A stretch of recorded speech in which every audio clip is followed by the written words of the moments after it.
Assalamualaikum warahmatullahi wabarakatuh. Perkenalkan, nama saya Ratu Syabrina Putri dengan NPM 234111083. Saya dari kelas manajemen 23A.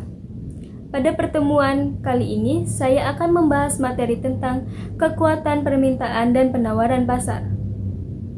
Pasar dan kompetisi. Pasar adalah sekelompok pembeli dan penjual dari suatu barang dan jasa. Pasar kompetitif adalah pasar di mana terdapat banyak penjual dan pembeli sehingga masing-masing pembeli atau penjual memiliki pengaruh yang sangat kecil terhadap harga pasar. Kompetisi sempurna dan tidak sempurna. Pasar kompetitif sempurna. A. Barang-barang yang dijual semuanya sama. B. Pembeli dan penjual jumlahnya banyak. C. Harga bersifat price taker. Pasar monopoli. A. Ada satu penjual, harga bersifat price maker. B. Harga bersifat price maker. Yang berikutnya adalah pasar oligopoli. A. Memiliki sedikit penjual. B. Sedikit terjadi kompetisi. Dan C. Contoh rute penerbangan. Pasar monopolistik. A. Ada banyak penjual. B. Barang sedikit berbeda jenisnya. Contoh majalah dan koran. Barang normal. Barang yang jumlah permintaannya akan naik ketika pendapatan naik, jika semua hal lain tidak berubah. Barang inferior. Barang yang jumlah permintaannya akan naik ketika pendapatan turun, jika semua hal lain tidak berubah. Barang substitusi. Suatu pasangan barang yang jika salah satu mengalami peningkatan permintaan yang lain akan mengikutinya. Barang komplementer. Suatu pasangan barang yang jika salah satu mengalami permintaan, yang lain turun peningkatan permintaan. Hukum permintaan. Jika harga suatu barang turun, maka permintaan terhadap barang tersebut akan bertambah.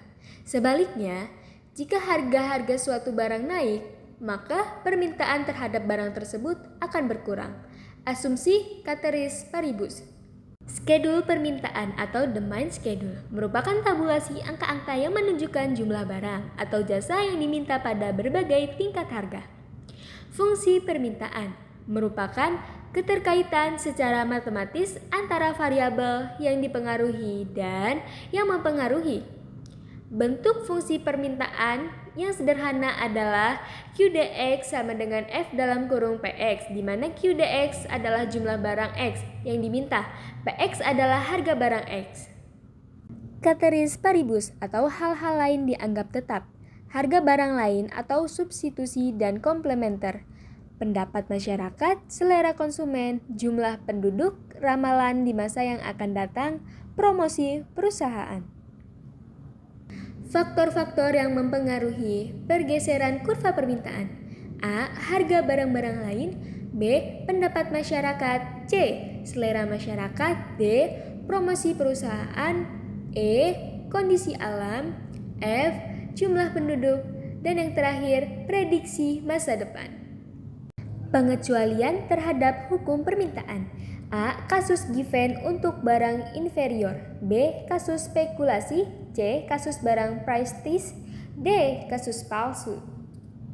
Hukum penawaran. Jika harga suatu barang naik, maka jumlah barang yang ditawarkan akan bertambah. Sebaliknya, jika harga suatu barang turun, maka jumlah barang yang ditawarkan juga akan berkurang. Asumsi ceteris paribus. Penawaran. Hal-hal yang dianggap tetap oleh hukum penawaran. A. Harga barang-barang lain. B. Biaya untuk memperoleh faktor-faktor produksi. C. Teknologi yang digunakan. D. Intervensi pemerintah termasuk pajak. E. Tujuan-tujuan dari perusahaan. F. Keadaan alam. Skedul penawaran atau supply schedule merupakan tabulasi angka-angka yang menunjukkan jumlah barang atau jasa yang ditawarkan pada berbagai tingkat harga. Sifat hubungan harga dengan jumlah barang yang ditawarkan adalah searah atau positif. Fungsi penawaran. Fungsi penawaran pada dasarnya menunjukkan hubungan matematis antara harga dan jumlah barang yang ditawarkan. Bentuk fungsi penawaran yang sederhana adalah QSX sama dengan F dalam kurung PX, di mana QSX adalah jumlah barang X yang ditawarkan, sedangkan PX adalah harga barang X.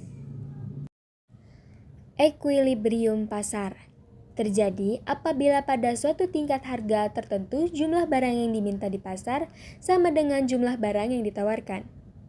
Keadaan tersebut dapat ditunjukkan melalui skedul permintaan dan penawaran, fungsi permintaan dan penawaran, serta melalui kurva permintaan dan penawaran.